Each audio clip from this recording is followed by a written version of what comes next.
Welcome everybody, and thank you for coming. I'd like to thank the Boulder City Community Alliance for organizing this meeting tonight and all the candidates for showing up. A little bit about my history. Many of you here I've known over the years, but I originally came from Australia on a basketball scholarship. Actually, came on a one-way ticket. I didn't realize. Maybe they were trying to get rid of me, but I arrived. I went to the University of Oregon to play basketball, and things are different in other countries. I found out I had to go to school when I went there. I thought maybe we just played basketball, but it was a different situation than I was used to. Anyway, I ended up realizing that the best thing I got out of this was not the basketball, but I ended up getting a college education, got a bachelor's degree in science, ended up coming down here to Boulder City. I arrived at Boulder City in 1965, and that's almost 52 years ago. And I was a beginning teacher at Boulder City, and I was lucky. I got hired by Clark County, and I had many teachers ask me in Vegas, how did you manage to get out to Boulder City? This was the greatest job anyone could get. And it just so happened that they were looking for a chemistry and physics and math teacher at that time. And so I began my career at Boulder City. When I first started, I didn't coach. I was here working as a beginning teacher. Any of you have taught before and realize how difficult it is when you first start out. It's quite stressful. Even more stressful than this evening, I can tell you that. When you're there with a bunch of kids, unruly kids, this is a very nice, polite audience compared to some of the classes that you can run into. Anyway, I taught there for 28 years. And during that time, the basketball coach, David Shea, found out that I'd played basketball, and he wanted me to coach. My first instinct was I don't want anything to do with those parents and those kids. I mean, in Australia, it was quite different. I was embarrassed once because my mother came to a game. Here, it's kind of the other way around. And so I learned eventually, I was convinced to join him, and we had a long career coaching both boys and girls basketball. I ended up coaching golf. You don't really coach that. Professionals do that. You just ride them to the various matches. Anyway, I enjoyed my career. I retired after 28 years. And I taught at the Meadow School. Carolyn Goodman, the mayor of Las Vegas, has a private school. I taught there for 10 years, taught AP Chemistry and AP Physics, and retired from there. And my last stint in education was one that made me realize that it was time to retire. I literally got talked into teaching over at Findlay Prep, the basketball school in Vegas. You've no idea how difficult it is to teach kids who know they're going to maybe sign an NBA contract.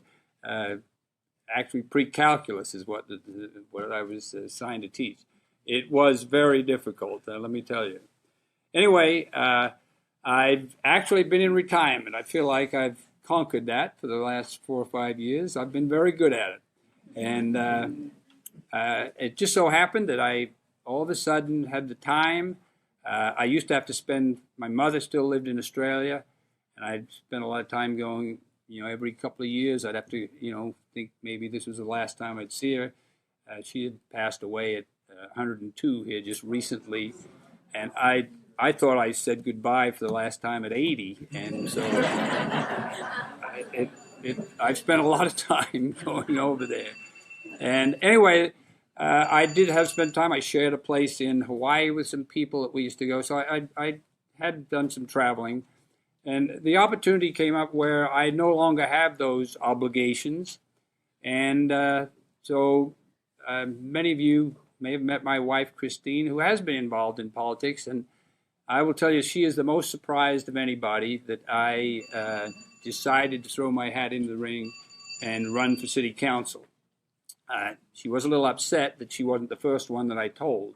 I can tell you that. She was second, though. And anyway, she's been very, very supportive and has helped me along the way because this definitely is something that I'm not comfortable with. I don't consider myself to be a politician of any kind, and so I started out. I made up my mind late, and as a matter of fact, when I went to the famous DOT meeting at that particular time, I had no intention of running. And that meeting wasn't the catalyst to cause me to run, but I felt like when I saw a lot of the dissension that was going on in our city, that with my personality, with the people that I know and the friendships I've made, that maybe I could make a difference. And yet I feel like we have a tremendous opportunity right now. Boulder City is in good financial shape compared to a lot of the cities. We do have problems. We do have infrastructure problems and things like that. But an I-11 coming, that's going to change things. But I look at that as a great opportunity for our city to try and get together. So I embarked upon a listening campaign. I have been talking to a lot of people. I still have more to talk to. As a matter of fact, I met a gentleman here tonight that I have his. He gave me his number and address. I'm going to call him and continue along those lines. The one thing that amazed me, that I did find was, am I talking to a cross section of people? And I did.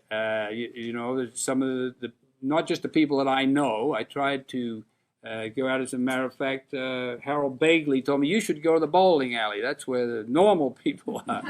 And I went to the bowling alley, and I think he was right. I talked to some people there. And the one thing I found so far, and I've continued to find, that we are in a lot more agreement than you would think. Everybody is, the great majority of people want to see us keep our growth ordinance. I am the biggest fan in the past of our growth ordinance. It's served us very, very well. But they always add at the end, but we need some growth. We can't not have any growth. So certainly there's in between there. There's some people who would favor more or less growth. There's nobody right now who wants us to go beyond the growth ordinance, and I don't think there's anybody who wants us to have no growth. So we're not really that far apart. So anyway, that's, like I said, I've changed, right? When I first started, I thought there's a lot of dissension. I don't think there's as much, and so now I'm running more because I'm excited about the future of Boulder City. In answer to the questions, do you think the master plan should be updated? As Kieran pointed out, it hasn't been updated since 2003, but I think one of the problems, we haven't really had much growth, especially since 2008, there's been virtually no growth. So we haven't had much at all. So I don't see, why there's not much use to having it updated if we can't have any growth, or if we haven't had any. Do I think the growth ordinance as it currently stands is right for the community? Yes, I do. I agree that it is. The only input I would have on that is in regard to one of the questions was with the master plan. It had, would you support it with updates based on community support? I would like to add with updates based on community support. That's in reference to the pledge. How about the plan to hear the concerns of the community? Obviously, this is a great tool for that. For transparency, open meeting law. I definitely agree with the open meeting law. Although I've talked to the city council people, I can see the difficulties in them truly trying to enforce that. The historic buildings of Boulder City. That's another issue on the pledge that I must admit. That is one of the areas that I haven't researched much at all. I have some reservations about, privately owned people being told what to do with their businesses, but I'm willing to get some input, and I'm talking to this gentleman over here. I'm going to get some from him concerning that. As far as, in case I run out of time here, how I'd like Boulder City to look like in the next 5 to 10 years, I would like to see our schools get back to the, I don't know the way that we can do that. Obviously, we need some growth within our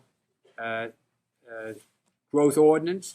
I'm concerned with the fact that Karen mentioned that there's 120 odd or so many houses that have been approved for growth around the golf course, and that we should maybe be concerned about that. I see my time is up, so let me continue in the last 30 seconds, because that's the major point that I want to make. As many of you know, there's been no bids on that. So to offer that up as growth right now, obviously it's not. So in regard also the final thing of my primary campaign, I was overwhelmed with the support I received from most of my friends, and I got a couple of those to allow. I didn't know what the procedure was to mention their name. David Shea, Jim Beneder, and Bruce Woodbury were among my primary contributors, and they're all longtime dear friends. Thank you very much.